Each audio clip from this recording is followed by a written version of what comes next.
কেমন ভালোবাসা। নবীজি যখন দাওয়াতি কাজের জন্য বাহিরে যেতেন, আম্মাজান খাদিজাতুল কুবরা রাদিয়াল্লাহু তাআলা আনহু রাতের বেলায় আল্লাহ রাসূল সাল্লাল্লাহু আলাইহি ওয়াসাল্লাম দরজায় এসে একবার ডাক দিতেন, খাদিজা।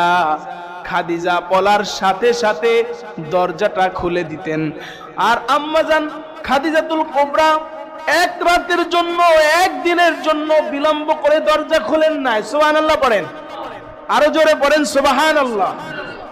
এক রাতের জন্য কখনো দেরি করেন নাই। আল্লাহ রাসূল সাল্লাল্লাহু আলাইহি ওয়াসাল্লাম বলতেছে, ও খাদিজা, আমি রাতের বেলায় কখনো কখনো কত রাত করে বাড়িতে ফিরি, একটা রাত কি তুমি ঘুমাও না? আর আমি আসার সাথে সাথে কেমন করে তুমি দরজাটা তাড়াতাড়ি করে খুলে দাও, আমাকে একটু বলো।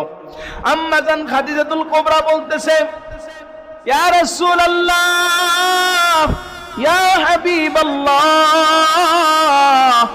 আপনি দিনের কাজের জন্য, দিনের দাওয়াতি কাজের জন্য বাহিরে থাকেন।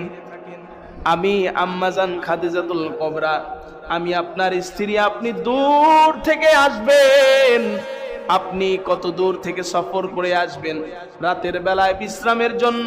আমাকে যখন এসে ডাক দেন, আমি যদি ঘুমায়া থাকি আমাকে ডাকতে থাকবেন, এমন হতে পারে আমি নাও শুনতে পারি। আর আপনার ডাকে সাড়া না দেওয়ার কারণে আমার বেয়াদবি হয়ে যাবে।